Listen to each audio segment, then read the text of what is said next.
नमस्कार, मैं हूं एम एस रावत और एसआर इन्वेस्टमेंट एकेडमी में आप सभी का स्वागत है। आज हम देश के एक बड़े बिजनेस समूह जिसको अदानी ग्रुप के नाम से जाना जाता है चर्चा करने वाले हैं। कुछ दिन पहले विदेश से एक रिपोर्ट आई थी जिसमें अदानी ग्रुप ऑफ कंपनीज पर आर्थिक गड़बड़ी के कुछ आरोप लगे हैं और इस रिपोर्ट के आते ही फिर से देश के अंदर पल रहे आस्तीन के सांप अचानक सक्रिय हो गए हैं और उन्होंने अदानी ग्रुप पर अनेक मनगढ़ंत आरोप और भ्रम फैलाना शुरू कर दिया। वैसे तो हमको पता है कि आज जो हमारा प्रोग्रेसिव सिटीजन है, यूथ है, वो किसी के बहकावे में नहीं आते। इंफॉर्मेशन टेक्नोलॉजी के ज़माने में सबको पता है कि किसका एजेंडा क्या है और देश के अंदर कौन क्या काम कर रहा है। अब किसी को बहकाना बहुत मुश्किल होता है, फिर भी अपडेट के लिए हम बताना चाहते हैं कि अदानी ग्रुप किसे कहते हैं। Adani group is a market leader in transport, logistic and energy with the sole objective of large scale infrastructure development in the India। चाहे वो पोर्ट है, एयरपोर्ट है, सोलर एनर्जी है, विंड एनर्जी है,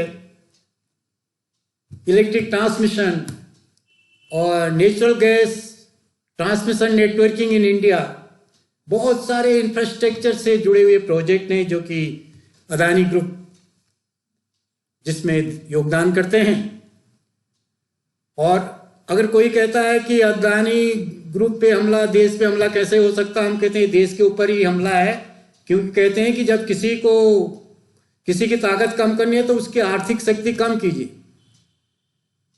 और देश जहां एक 5 ट्रिलियन इकोनॉमी की तरफ बढ़ रहा है, तब इस तरह के छोटे छोटे इश्यू को लेके और कुछ लोग अपना इसको धंधा बना चुके हैं कि वो अपने एजेंडा के तहत देश में आर्थिक अवरोध पैदा करना चाहते हैं। तो आज हम इसके लिए क्या कर सकते हैं, मैं इसको बहुत शॉर्ट करना चाह रहा हूं। What is the need of the hour. अभी बजट सेशन शुरू हो गया था। अगर आप रियली देश के बारे में सोचते हैं तो सरकार की कमियों को ढूंढे कि आपने बजट में इस चीज के लिए कम किया, जनता के लिए ये चीज कम हुई। लेकिन अब जनता को भी स्पष्ट होना चाहिए कि किसी भी पॉलिटिशियन को इसके बारे में नहीं पड़ी हुई है। वो सिर्फ अपने आप को सत्ता में स्थापित करना चाहते हैं ताकि टैक्स पेयर्स के अरबों रुपए को अपनी मनमर्जी से उसको बंदर बांट कर सकें। जब आज देश एक सही आर्थिक दिशा में जा रहा है तो मुझे नहीं लगता है कि इन सारी छोटे मोटे इश्यूज को उठा के और सड़क पे हल्ला गुल्ला करके कोई इससे कुछ हासिल कर पाएगा। लेकिन इससे क्या होगा, इससे देश का नुकसान किस तरह से होगा। अगर देश में अशांति का माहौल लगता है तो हमारे जो मल्टीनेशनल एंटरप्रेन्योर्स हैं वो देश के अंदर नहीं आएंगे, यहाँ नहीं आएंगे, वो हमारे दुश्मन देशों की तरफ चले जाएंगे और उन्हीं के इशारे पे ये जो हमारे दुश्मन देश है उन्हीं का पैसा खाकर यहाँ बैठे हुए गद्दार देश के बारे में उल्टी सुलटी बातें करते हैं, देश में अशांति फैलाते हैं, अराजकता पैदा करते हैं। और इससे आम आदमी के बारे में ये लोग नहीं सोचते हैं। आम आदमी को कहीं ना कहीं इससे परेशानी होती है, उनके रास्ते बंद कर दिए जाते हैं, उनको कहीं जाना है, उनकी जो रोजमर्रा की रोजगारी के लिए निकलना पड़ता है, सारा बंद हो जाता है क्योंकि चारों तरफ अशांति का माहौल बना देते हैं ये लोग। तो हमें क्या करना है, एज ए लॉन्ग टाइम मेरा एसोसिएशन रहा कॉर्पोरेट वर्ल्ड से, मैं आपको एक बता देता हूं कि we should always support our hard working entrepreneurs to ensure national building, expose rumour mongers, anti nationals in electronics media and politics, identify traitors around you and isolate them, and we request government to find and stop the source of money of anti-development groups involved here for so many years।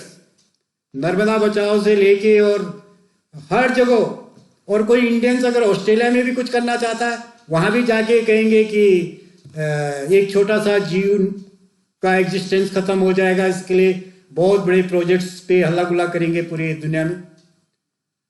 और ऐसा कुछ rule होना चाहिए, country को नुकसान, थोड़ा भी नुकसान करने वाला वो एंटी नेशनलिस्ट होना चाहिए, एंटी नेशनल उसको बनाना पड़ेगा।